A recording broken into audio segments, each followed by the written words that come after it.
सबसे पहले fire fighting की टीम अंदर घुसी थी, जब उसके बाद उन्होंने कंट्रोल कर लिया। रास्ता कितना एक अंदर जाने का एक ही रास्ता। कटर से काटी गई है, इसके नीचे से 7-8 पेशेंट निकाले। पुलिस क्या कर रही थी, प्रशासन क्या कर रहा था, अथॉरिटीज क्या कर रही थी? हमने तमाम जो आई विटनेस है उनसे बात की। लोगों की मिली भगत है और ये जो लाइसेंस है वो दिए जाते हैं।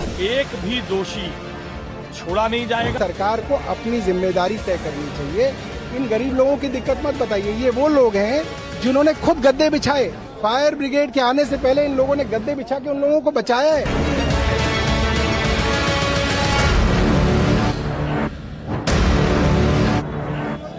नमस्कार, आपके साथ मैं हूं रंजना सिंह राठौड़। एनडीटीवी की टीम इस वक्त ग्राउंड जीरो पर मौजूद है। मालवीय नगर में हम पहुंचे हुए हैं और ये तस्वीरें सुबह से जिसने भी देखी हर कोई दहशत में है।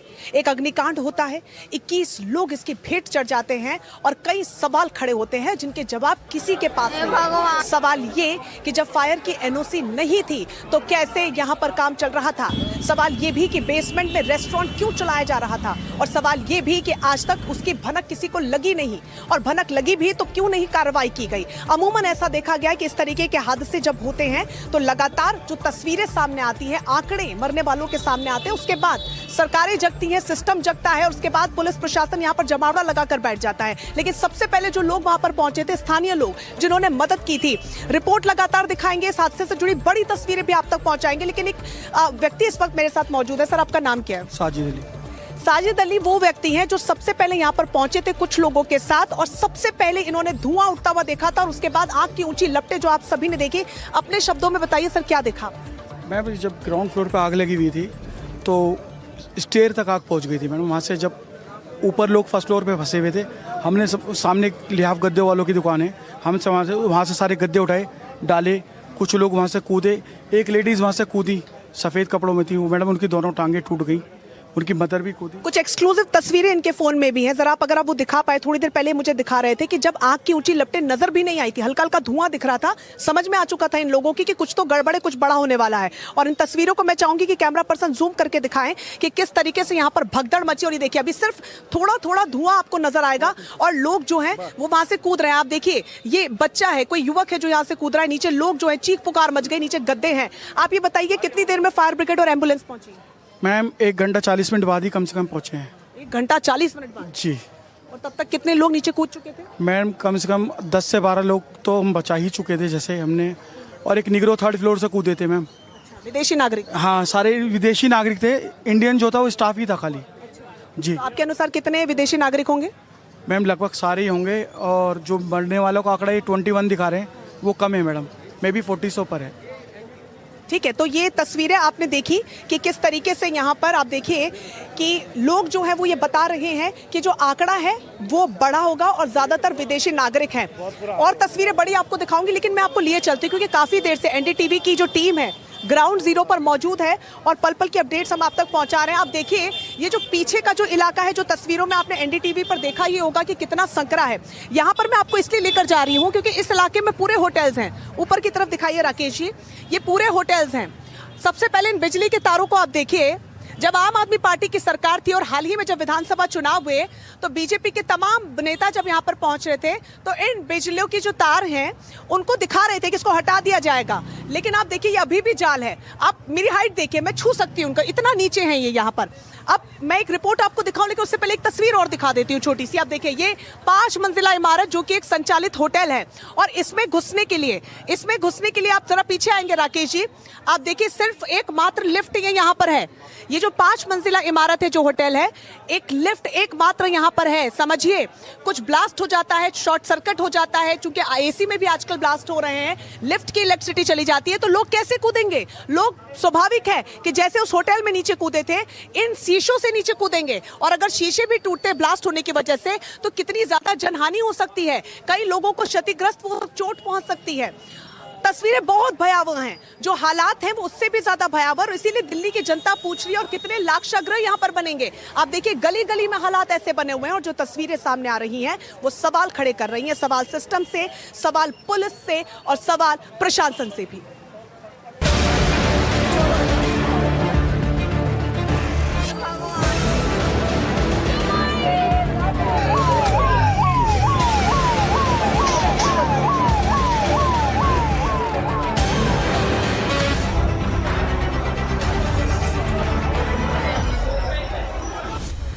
ऐसी आग जिसने एक झटके में 20 से ज्यादा लोगों की जान ली। आग का ऐसा तांडव जिसकी लपटों में फंसकर लोग झुलस गए, उनकी जान चली।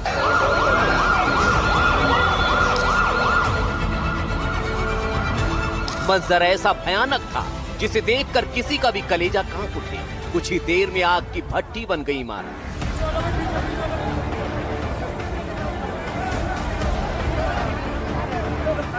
आलम ऐसा कि लोग चौथी पांचवी मंजिल से कूदने को मजबूर हो गए।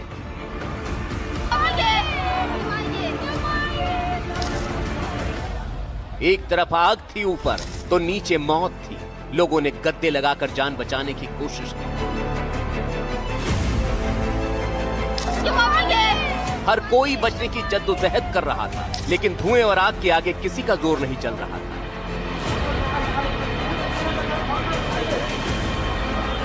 ये तस्वीर देखिए और फिर सोचिए, आपके पास निकलने का रास्ता न हो।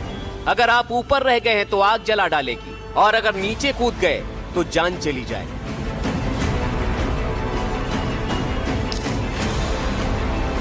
समूची बिल्डिंग आग का शोला बन गई थी। उसके पास तक जाना भी संभव नहीं हो रहा था। ऐसे हालात में बिल्डिंग के अंदर फंसे लोगों की स्थिति क्या रही होगी, वो देख लीजिए।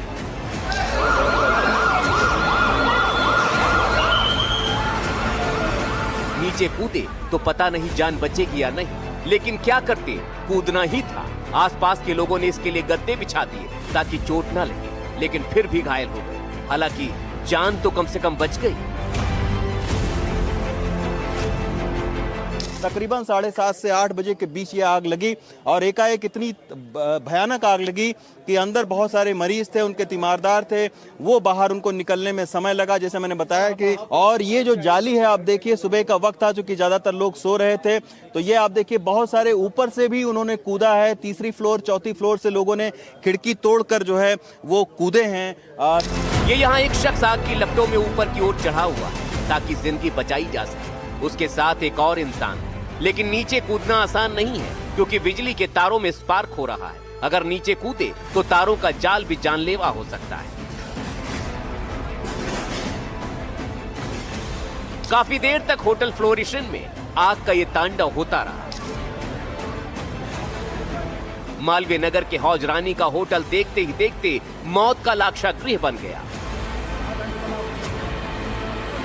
जब तक फायर ब्रिगेड आग बुझा पाती, तब तक आग तमाम लोगों की जिंदगी निगल चुकी थी। लेकिन क्यों, आखिर कैसे, होटल में आग कैसे लग गई? क्यों लोगों को बचाया नहीं जा सका? इतने सारे लोग कैसे मारे गए? आज होटल में आग और उसमें होने वाली मौतों का एक एक सच आपके सामने हम लाने की कोशिश कर रहे हैं।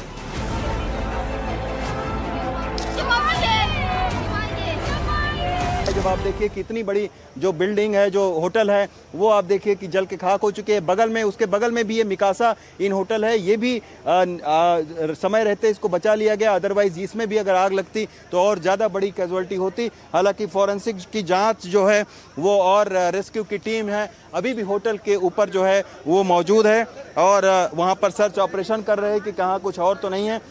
मालवीय नगर के हौज रानी का होटल फ्लोरिश, जहां सुबह 8 बजे लगी ये आग इतनी विकराल हो जाएगी, किसी ने सपने में भी नहीं सोचा। शुरुआत में 8 लोगों के मरने की खबर आई, लेकिन 12 बजते बजते मरने वालों का आंकड़ा 20 के पार निकल गया। हैरान करने वाली बात तो ये है कि होटल के बेसमेंट में भी कमरे थे जिनमें लोग रुके हुए थे। उन्हें निकालने के लिए जाली और शटर को तोड़ना और काटना पड़ा क्योंकि बाहर ताला पड़ा। आप आए यहाँ पे तो वो आपने सबसे पहले तोड़ा जो नीचे? नहीं, वो हमने नहीं तोड़ा, फायर वालों ने काटा है। हाँ, फायर वालों ने काटा। उनके साथ हम अंदर गए हैं। हाँ। उन्होंने पानी डाल के आग बुझाई है। हाँ। फिर हम अंदर गए, 7 लोगों को हमने अंदर से निकाला। बेहोश थे वो लोग। बेहोश थे? हाँ, अगर वो खुला होता तो वो बच जाते, मतलब बेहोश होते, बेहोश नहीं होते, वो निकल जाते। वो ताला लग रहा था, हमें लगा उसमें कोई है ही नहीं। लेकिन जब वो काटा तो अंदर से हल्की सी आवाज महसूस हुई, तो अंदर हम भागे सारे के सारे। काटने में भी टाइम आप लोगों? हाँ, 10-20-22 मिनट लगे उसे पूरा उठाने में। पूरा। लेकिन इतना भयानक मंजर था यहाँ पर कि कोई अगर आ ही नहीं सकता था। जी हाँ, सोचिए, बेसमेंट में शटर के अंदर लोग मौजूद थे। वहाँ रूम बने हुए थे जहाँ 8 लोग मौजूद थे। वो सभी के सभी ताले के अंदर लॉक थे। लेकिन क्यों, इस सवाल से भी पर्दा उठाने की कोशिश करेंगे। इस होटल के अंदर 25 कमरे थे, जबकि यहाँ सिर्फ 6 कमरों की इजाजत थी। इन 25 कमरों में 50 से ज्यादा लोग मौजूद थे।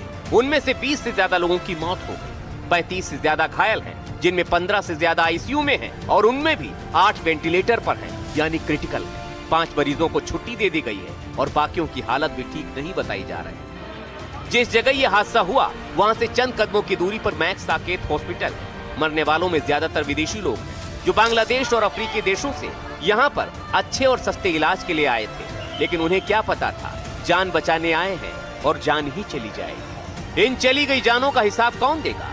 इसका हिसाब होना बहुत जरूरी है। रवीश रंजन शुक्ला के साथ ब्यूरो रिपोर्ट, एनडीटीवी इंडिया। देखिए, बहुत दुखदाई है कि जनता अपने कीमती मत का इस्तेमाल करती है, सरकारों को बदलती है कि कुछ बदलाव साफ देखने को मिलेगा, लेकिन बदलाव के नाम पर क्या मिलते हैं? बदलते हुए दावे, वादे, लेकिन धरातल पर उसकी सच्चाई क्या है? ये बड़े हादसे उसकी बानगी है। एक और रिपोर्ट आपको दिखाऊं उससे पहले एक तस्वीर आप देखिए। ये जगह, हादसे वाली जगह, यानी जो होटल है फ्लोरिशन, उससे मात्र 20 मिनट या 25 मीटर की 20 मीटर 25 मीटर की दूरी पर होगी। इस रास्ते को आप देखिए, ये इतना सकरा रास्ता। पहली बात तो यहाँ घुसने के लिए इन तारों के जाल से होकर आपको गुजरना होगा, तो सबसे पहला डर तो यही है। जिसको मैं कहीं से भी छू दूं तो मुझे डर है कि कहीं करंट ना लग जाए। बहरहाल खुले तार है, यहाँ देखिए खुले तार है। और ये डिस्टेंस आप देखिए, ये डिस्टेंस इतना है कि मेरे जैसा इंसान या मुझसे ज्यादा, अब देखिए छोटे बच्चे तो गुजर जाएंगे, लेकिन यहाँ पर अभी मैंने 2-3 लोगों को यहाँ से निकलते हुए देखा, ये दरवाजा बंद कर कर। ये ऐसी इमारत जो मैंने थोड़ी देर पहले आपको दिखाई। सर, आप कहाँ से आ रहे हैं? ऊपर क्या होटल है? पता नहीं, यहीं पे बैठते हैं। अच्छा, आप बैठे, तो लोग यहाँ पर बैठते भी, तो समझिए कि क्योंकि छाया है तो लोग बैठते होंगे, लेकिन डिस्टेंस आप देखिए कितना कम है। हालांकि यहाँ से रास्ता है, शायद ये उसी होटल का रास्ता है, अगर हम दिखा पाए, चूंकि बहुत अंधेरा यहाँ पर है, कि उसी होटल का रास्ता जो थोड़ी देर पहले मैंने आपको दिखाया कि कैसे, ये एक उदाहरण के तौर पर एनडीटीवी इस वक्त आपको दिखा रहा है कि कैसे यहाँ पर 5 मंजिला इमारत है, उसकी सीढ़ियां यहाँ पर ये है, और एक लिफ्ट जो शुरुआत में मैंने आपको दिखाई थी, एकमात्र लिफ्ट वो है। अगर शॉर्ट सर्किट हो जाता है, इलेक्ट्रिसिटी का परेशानी हो जाती है, तो लिफ्ट तो चलेगी नहीं, इन्हीं सकरी सीढ़ियों से उतरकर आना होगा। लेकिन अब फिर यहां से गुजरना होगा, सामने बिजली के तार हैं, तो आप देखिए समस्या कितनी ज्यादा है दिल्ली वासियों के लिए। ये तो हाल है राजधानी दिल्ली का। ऐसे में जिस होटल में आग लगी, वहां आग कैसे लगी? फ्लोरिशन, वहां पर शेफ जो मौजूद थे, उनसे हमारे संवाददाता रवीश रंजन ने खास बातचीत की है। शेफ उस वक्त खाना बनाने की तैयारी कर रहे थे और उनके मुताबिक अचानक से शॉर्ट सर्किट होता है और ये बड़ा हादसा हो जाता है और कई लोग जान गंवा देते हैं। सुनिए क्या कुछ कहा उन्होंने। हौजरानी के एक होटल में आग लगी और केशव नेगी जी हैं, जो कि शेफ हैं, किसी तरीके से जान बचा के भागे।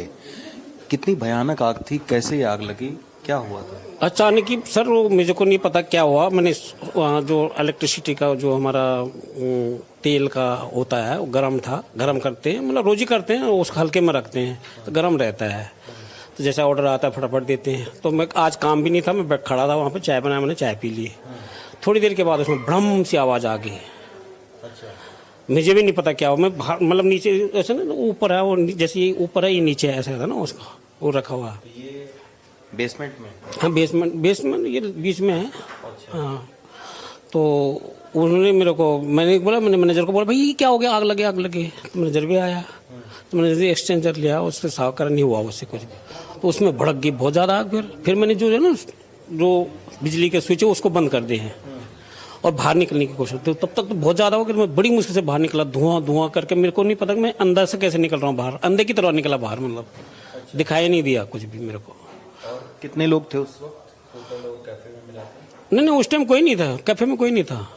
सिर्फ मैं था और वो था, मतलब 8 बजे स्टार्ट होता ना काम, वो था, मैं था, और एक लड़का था, वो हाउसकीपिंग में रात को रहता, वो चला गया था। बस इतने रहा। ये बगल वाली होटल में आग फिर फैली? फिर पहले उधर लगी, फिर बगल में, बाद में आई ना, फैली। पहले उधर लगी ना, उधर लगी तो सिलेंडर से कुछ नहीं हुआ, मतलब सिर्फ उसी में हुआ इलेक्ट्रिसिटी जो इससे हुआ। मैं स्विच भी बंद कर दिया, ऐसा भी नहीं कि मैं स्विच नहीं बंद करा। और मैं बाहर निकलने की कोशिश करता, तो मैंने कहा चलो मैं ऊपर जाऊँ छत में से। अब फिर मैंने कहा छत में तो मुश्किल है, यहाँ तो जाना मुश्किल हो जाएगी। तो मैं मतलब जैसे अंधा आता ना, अंदाज से बाहर निकला, तब तक बहुत भड़क गया। होटल में उस वक्त कितने लोग रहे होंगे? वो मेरे को अंदाज नहीं, कमरे में कितना, मैं नहीं रहता उस चीज़ के में।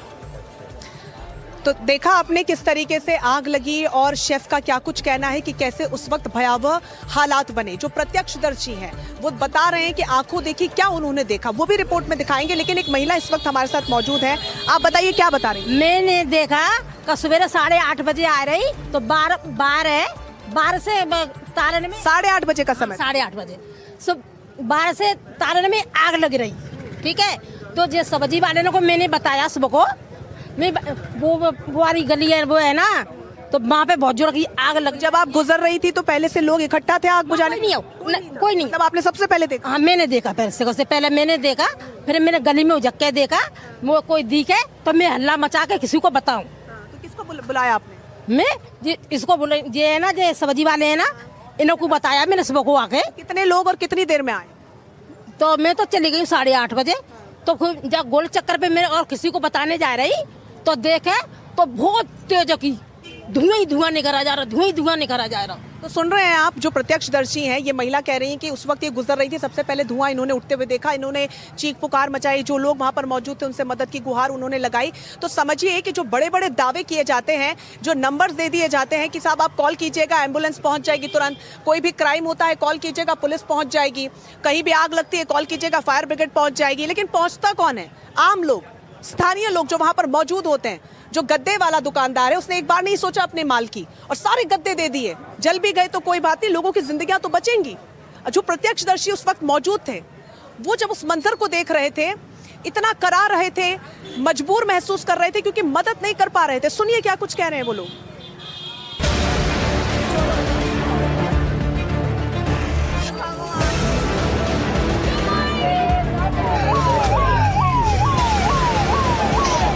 ये भयानक मंजर जिसने भी देखा उसका कलेजा कांप गया।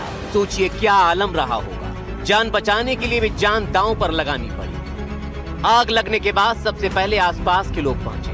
वो लोग जिस तरह से हालात बयां कर रहे हैं वो वाकई डराने वाले हैं।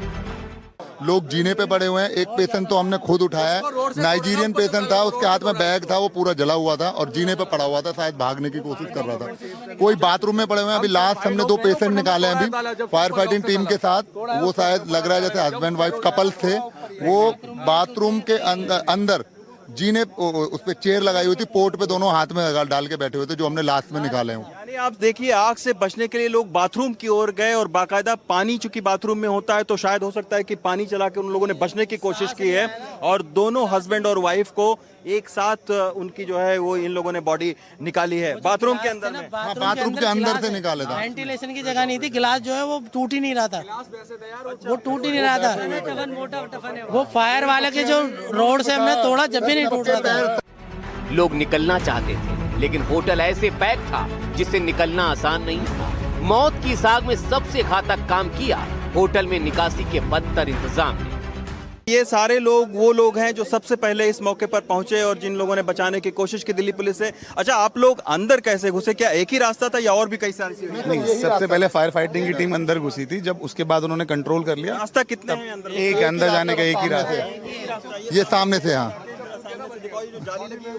हाँ उसके बराबर में था। वो बेसमेंट का रास्ता, ये तो चैन लॉक थी, ये काटा गई है, ये कटर से काटे गई है। इसके नीचे से 7-8 पेशेंट निकाले हैं। अच्छा, हाँ। तो क्या बेसमेंट के अंदर भी मरीज रुके थे? रूम बना हुआ, उसमें थे पेशेंट, अनकॉन्शियस निकाले हैं। 7 जने थे जो हमने निकाले, मैं खुद ने तोड़वाया। 7 जने हम लोगों ने निकाले। देखिए, ये वो प्रत्यक्षदर्शी हैं, ये वो प्रत्यक्षदर्शी नहीं बल्कि इन लोगों ने अपनी मेहनत और हौसले से लोगों को निकाला है। 7 लोगों को इन लोगों ने बेसमेंट का शटर तोड़ के, जिसको मैं अभी आपको दिखा रहा था, एक बार फिर से राकेश दिखाना, वो बेसमेंट का शटर लोहे का, उसको तोड़ के और उसके बाद में 7 लोगों को बेसमेंट से निकाला गया। तो ये रास्ता इस पूरे, ये तो काफी बड़ा होटल है। एक ही रास्ता सर, वो बेसमेंट का अलग था, उसमें लॉक है। तब तक हमें लगा लॉक इसमें कोई नहीं होगा।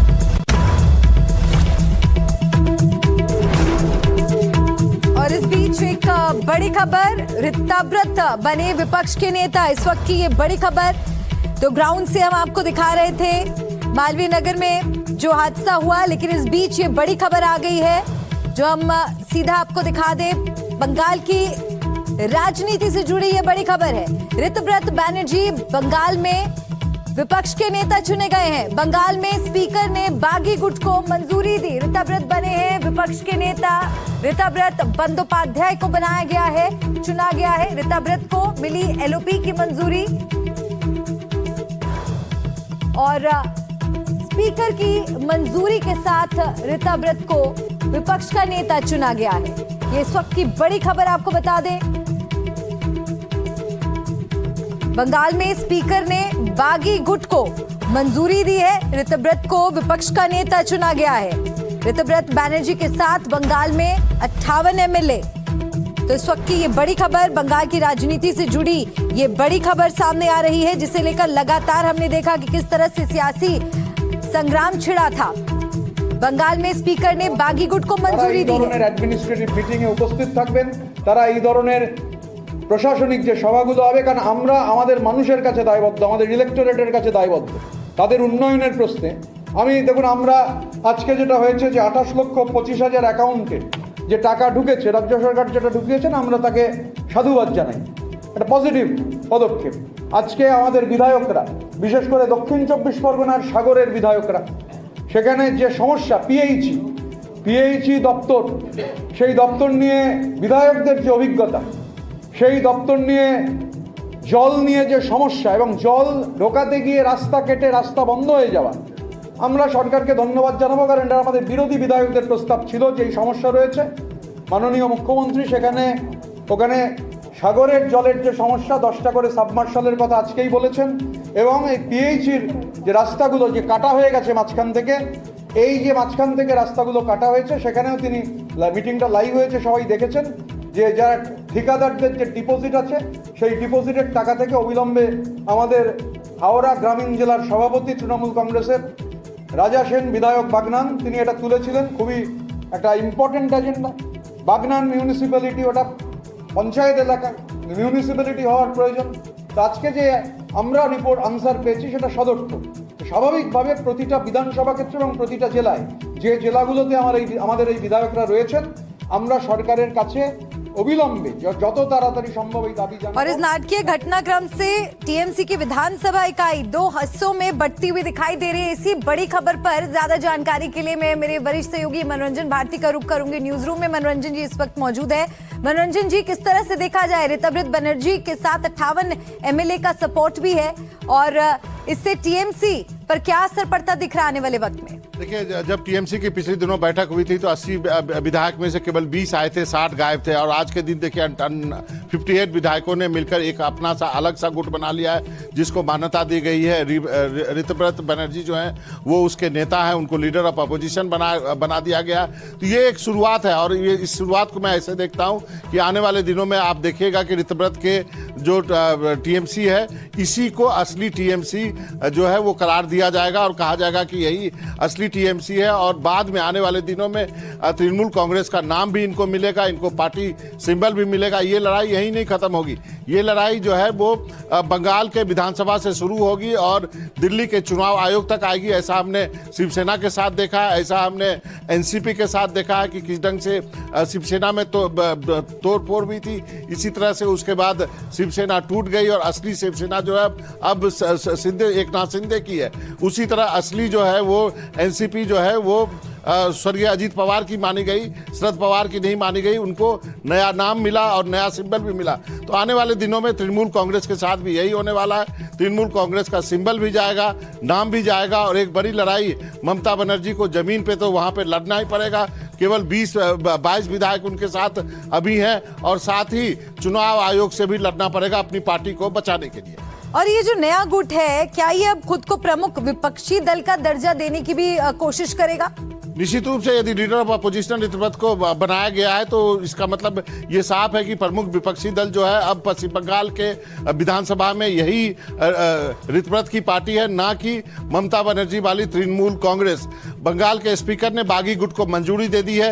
ये प्रक्रिया होती है, पहले आप एक गुट बनाते हैं, उस गुट को मान्यता दिया जाता है विधानसभा में, उसको लीडर ऑफ अपोजिशन की पोस्ट दी जाती है। उसके बाद अगला स्टेप ये होता है कि आप पार्टी पे कब्जा करते हैं, आपको विधानसभा विधानसभा में यदि विपक्ष का नेता मान लिया गया, प्रमुख विपक्षी दल मान लिया गया, तो आप क्लेम कर सकते हैं कि आप ही असली तृणमूल है और आप ही को तृणमूल का सिंबल और तृणमूल का नाम दिया जाए।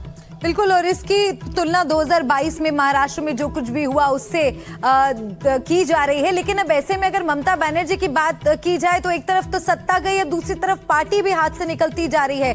क्या और कैसे लग रहा है आपको कि ये जो दोहरी मार ममता बनर्जी पर पड़ रही है, इससे कैसे निपटेंगी ममता? देखिए, पिछले दिनों हम अपने भारतीय राजनीति में ये ट्रेंड देख चुके हैं। ये ट्रेंड जो की शुरुआत हुई थी सबसे पहले महाराष्ट्र में, और महाराष्ट्र में एक साथ दो पार्टियों को तोड़ा गया था वहां पर सरकार बनाने के लिए, क्योंकि उतनी मेजोरिटी बीजेपी के पास नहीं थी। लेकिन पश्चिम बंगाल में बीजेपी को इसकी कोई आवश्यकता नहीं थी। उसके बाद भी बीजेपी के तरफ से, ममता बनर्जी का कहना है कि बीजेपी के तरफ से ये जो है ये इंजीनियरिंग किया गया स्प्लिट को। बीजेपी के नेता जो बीजेपी के अध्यक्ष है समीक भट्टाचार्य जी, वो थोड़ी दिनों पहले दिल्ली में थे, उनसे हमारी मुलाकात हुई थी। उन्होंने कहा था कि हमको तृणमूल कांग्रेस के नेता को हमको लेने की जरूरत नहीं है, हम उनको अपनी पार्टी में नहीं लेंगे। ये ऋतव्रत के बारे में आपको बता देता हूँ। ये ऋतव्रत जो है ये तृणमूल से पहले जो थे वो सीट। मनोरंजन जी, मैं लौट रही हूँ आपके पास, आप बने रहिए। अभिषेक बैनर्जी के घर पहुंची है ईडी की टीम। इस वक्त की बड़ी खबर आपको बता दें, अभिषेक बैनर्जी के घर पर ईडी की टीम पहुंची है।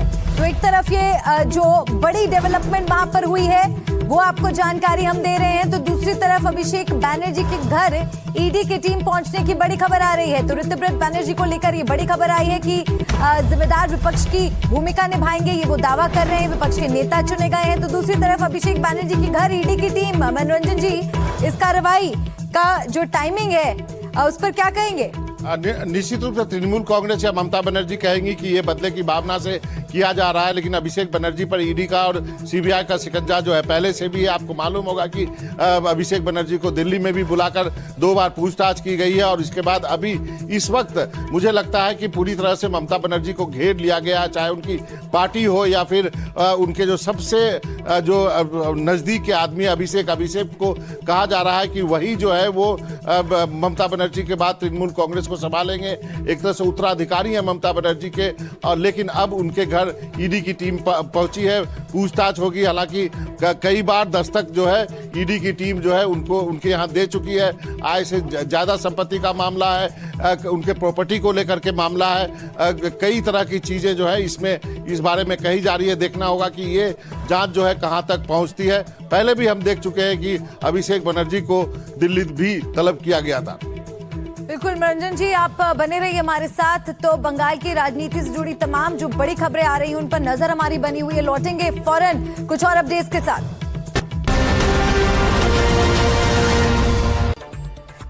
और आइए देख रहा है इंडिया में इस वक्त की बड़ी खबर का रुख करते हैं। टीएमसी के बागी गुट को मंजूरी मिल गई है, ये बड़ी खबर आपको बता दें। ऋतव्रत बने हैं विपक्ष के नेता। तो ये हालिया घटनाक्रम देखा हमने कि किस तरह से राजनीतिक हलचल वहां पर बनी रही है। अब आगे ममता बनर्जी के भविष्य पर बड़ा सवाल खड़ा हो गया है। ऋतव्रत बनर्जी नेता विपक्ष बन चुके हैं। ऋतव्रत बनर्जी के साथ बंगाल में 58 एमएलए का सपोर्ट भी है, और ऋतव्रत बनर्जी दावा कर रहे हैं कि हम ही असली तृणमूल। ममता बनर्जी से दिक्कत नहीं की बात भी ऋतव्रत की तरफ से कही गई है। ममता बनर्जी के घर टीएमसी की अब एक बड़ी बैठक भी हो रही है। तो साथ ही एक और बड़ी खबर ये भी है कि अभिषेक बनर्जी के घर ईडी की टीम पहुंच चुकी है कार्रवाई के लिए। अभिषेक बनर्जी भी ममता के घर पर मौजूद हैं। ये बड़ी खबर, जबरदस्त हलचल मनोरंजन जी नजर आ रही है यहाँ पर। और अब ऐसे में जैसा कि मैं पहले भी आपसे पूछ रही थी कि ममता बनर्जी के लिए आगे क्या विकल्प है, कैसी दिख रही है उनके आगे की राह? देखिए, ममता बनर्जी के विकल्प जो है अब धीरे धीरे कम होते जा रहे हैं। एक तो देखिए कि किस ढंग से ऋतव्रत ने उनकी पार्टी को तोड़ा है, और उनको जो है प्रमुख विपक्षी दल की मान्यता भी दे दी गई है। तो इसका मतलब ये है कि उनकी पार्टी का जो विधानसभा में उनकी पार्टी टूट चुकी है। उन्होंने जिस व्यक्ति को लीडर ऑफ अपोजिशन बनाने के लिए चिट्ठी दी थी उसको नहीं माना गया है। उससे अधिक विधायकों ने अपना एक गुट बना करके एक नेता इलेक्ट किया है ऋतव्रत को, और ऋतव्रत ने अपने आप को क्लेम किया है कि वही असली तृणमूल कांग्रेस है। ममता बनर्जी को अब उनके सामने सबसे बड़ी चुनौती ये है कि वो अपनी पार्टी को बचा ले। उनके पार्टी का जो सिंबल है, जोड़ा फूल जिसको कहते हैं, 2 पत्तियां जिसको तृणमूल वहां पे बंगाल में कहते हैं घास को, 2 पत्तियों का निशान, उसको बचा ले। मुझे लगता है आने वाले दिनों में वो इसको भी नहीं बचा पाएंगी। अब ये मामला जो है बंगाल के विधानसभा से इलेक्शन कमीशन के पास जाएगा। अब जो है ऋतव्रत जो है इलेक्शन कमीशन में अपने आप को असली तृणमूल कांग्रेस कहते हुए नाम और नई जो पुराना सिंबल है उस पे दावा ठोकेंगे और ममता बनर्जी को फिर वहां पे दिक्कत होने वाली है इन दोनों चीजों को बचाने में।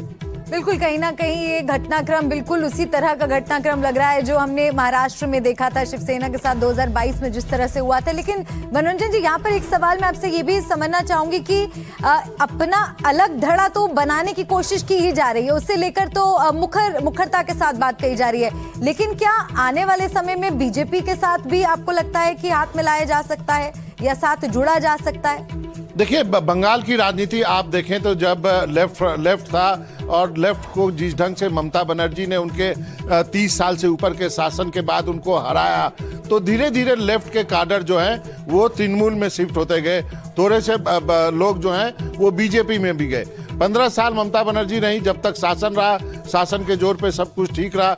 ऋतव्रत जो है, इसके बारे में आपको बता दूं कि ये पहले सीपीएम में थे, लेफ्ट के नेता थे, यूनियन लीडर थे। जब इनको तृणमूल में लिया गया था तब भी तृणमूल में इसको जो है नेताओं ने काफी अपोज किया था। ये जो है राज्यसभा के मेंबर भी रहे तृणमूल कांग्रेस से। अभी हाल में थे जो विंटर सेशन में जब तृणमूल कांग्रेस ने धरना प्रदर्शन किया था, रात भर जब संसद में रजाई लेकर के उन्होंने धरना दिया था, उसमें ऋतव्रत भी थे। अब ऋतव्रत जो है उन्होंने पार्टी तोड़ दी है, अपने आप को अलग गुट बना लिया है। बीजेपी जो है उन्होंने शुरुआत में ही कह दिया था चुनाव के बाद कि वो तृणमूल के नेताओं को अपने पार्टी में शामिल नहीं कराएगी। तो शामिल ना कराने के बजाय उन्होंने क्या किया कि इनको एक पार्टी ही कहा कि आप एक पार्टी बना लीजिए, एक गुट बना लीजिए, और स्पीकर के तरफ से उस गुट को मान्यता दे दी। आज के दिन वो गुट जो है अपने आप को मेन अपोजिशन पार्टी कह रहा है। तो इससे क्या हुआ, बीजेपी को दो तृणमूल के नेताओं को अपने में शामिल नहीं कराना पड़ा और उन्होंने तृणमूल को तोड़ भी दिया है और तृणमूल पर संकट गहराता जा रहा है। और ऋतव्रत बैनर्जी ने अपने एक स्टेटमेंट में ये बात भी कही है कि पार्टी की जो दयनीय स्थिति है उसमें कुछ हद तक अभिषेक बैनर्जी का भी सहयोग है, और साथ ही ये कहा है कि अगर आप सफलता का श्रेय लेते हैं तो असफलता की जिम्मेदारी भी स्वीकार करनी चाहिए। इसके पीछे वो कहना क्या चाहते हैं खुलकर इन पंक्तियों के पीछे? देखिए, एक बात तो तय है कि तृणमूल कांग्रेस में ममता बनर्जी के बाद अभिषेक बनर्जी ही उत्तराधिकारी माने गए, क्योंकि वो उनके भतीजे हैं। और तो इसके बाद इसमें कोई दो राय नहीं है। पिछले जो कई वर्षों से ममता बनर्जी के बाद अभिषेक जो कहते थे वही चलता था। जिस ढंग से अभिषेक ने अपना एक आधार बनाया, जिस ढंग से उन्होंने जो है आईपैक के लोगों को यूज किया अपने लिए, उसकी काफ़ी आलोचना की गई थी। और अब अभिषेक जो है खुद सवालों के घेरे में आ गए हैं उनकी कार्यशैली को लेकर के। अब तृणमूल में पहले भी बातें कही जा रही थी, लेकिन कोई खुलकर बोलता नहीं था। लेकिन अब जब आउट ऑफ पावर होने के बाद आप जानते हैं कि लोग जो हैं बोलना शुरू कर देते हैं और एक एक करके बोलना शुरू किया। जो विधायक जो है वो मीटिंग में नहीं आए, किसी को उम्मीद नहीं थी कि ऐसा हो जाएगा। अब 80 में से केवल 20 विधायक आए और आज के दिन उसी का परिणाम है कि 58 विधायक ने मिलकर के अपना एक नया गुट बना लिया है विधानसभा के अंदर। और वो नया गुट आने वाले दिनों में क्लेम करेगा कि वही असली तृणमूल कांग्रेस है, और वो लड़ेगा कि उसको पार्टी का सिंबल मिले, वो लड़ेगा इस बात के लिए कि उसको तृणमूल कांग्रेस नाम दिया जाए। ममता बनर्जी अपना पार्टी का नाम भी लूज करेंगी और जो सिंबल जो है जोड़ा फूल वो भी लूज करेंगी। उनको एक नए सिंबल और नए नाम के साथ आने वाले दिनों में बंगाल में राजनीति करनी पड़ सकती है। ऐसा हमने महाराष्ट्र में शिवसेना के साथ और एनसीपी के साथ देखा है। बिल्कुल, और राजनीति की एक विचित्र तस्वीर भी है। वो पार्टी जिसका अस्तित्व ममता बनर्जी के साथ जुड़ा हुआ था, लेकिन आज ऋतव्रत बैनर्जी ये भी कह रहे हैं कि ममता बनर्जी हमारे साथ हमारी सलाहकार बन के रह सकती हैं, पार्टी का मार्गदर्शन करें, लेकिन नेतृत्व विधानसभा में हम ही करेंगे टीएमसी का। देखिए, ममता बनर्जी तो चुनाव हार गई हैं, तो विधानसभा में वो रह नहीं सकती। यहाँ कोई बाई इलेक्शन लड़ना चाहे, जिसके लिए उन्होंने मना कर दिया है, क्योंकि आज इस हालात में वो दोबारा भी बाई इलेक्शन लड़ती हैं तो हार जाएंगी। हालांकि नंदीग्राम की सीट जो है वो खाली होगी, क्योंकि वहाँ पर शुभेंदु जो है 2 जगह से जीते हैं, भवानीपुर से और नंदीग्राम से। तो नंदीग्राम से कोई और लड़ेगा, तो ममता तो है नहीं। अभिषेक जो है वो सांसद हैं, वो भी विधानसभा में नहीं हो सकते। तो ममता बनर्जी ने अपना एक लीडर ऑफ अपोजिशन अपॉइंट किया था, जिसमें जो कुछ सिग्नेचर्स को लेकर के कोई संबंध नहीं है।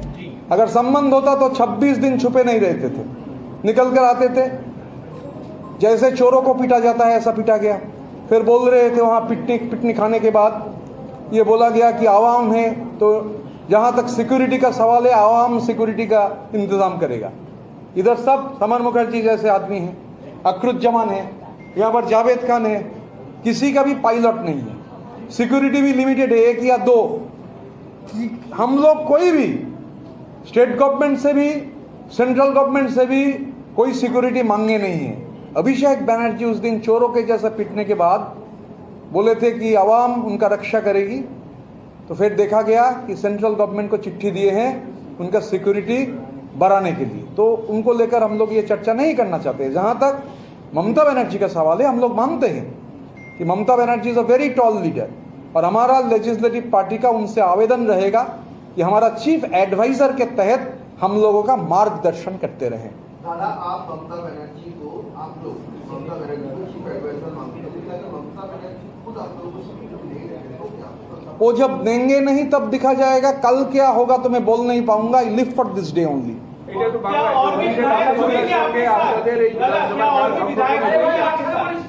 मैं क्या बोला बांग्ला में? बांग्ला बोले छी जे बांग्ला में बोले थे कि अभी तक, तो अभी तक का मतलब है अभी तक। कल सवेरे क्या होगा कैसे बोलेंगे? তো না না বলি মমতা বন্দ্যোপাধ্যায়কে পরামর্শ দিতে বলছেন আপনি, কিন্তু অভিষেক বন্দ্যোপাধ্যায়ের তরফে দলের পক্ষ থেকে আপনাকে বহিষ্কার করা হচ্ছে। এই দুটো বিষয় তো একটা আমি তো বহিষ্কার যে করা হয়েছে।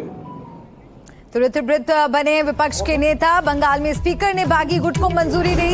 आपने सुना ऋतुव्रत बनर्जी को ये कहते हुए कि हम चाहते हैं कि ममता बनर्जी हमारा नेतृत्व करें, हमारा मार्गदर्शन करें। और अभिषेक बनर्जी को लेकर भी ये बयान दिया कि अभिषेक बनर्जी को चोरों की तरह पीटा गया, अभिषेक अपनी सुरक्षा की गुहार लगा रहे हैं। तो ऋतुव्रत बनर्जी बंगाल में नेता विपक्ष होंगे। ऋतुव्रत बनर्जी के साथ बंगाल में 58 MLA का सपोर्ट है। इस बड़ी खबर पर नजर हमारी बनी हुई है। बहुत शुक्रिया मनोरंजन जी अपडेट्स के साथ जुड़ने के लिए। फौरन लौटेंगे कुछ और अपडेट्स के साथ।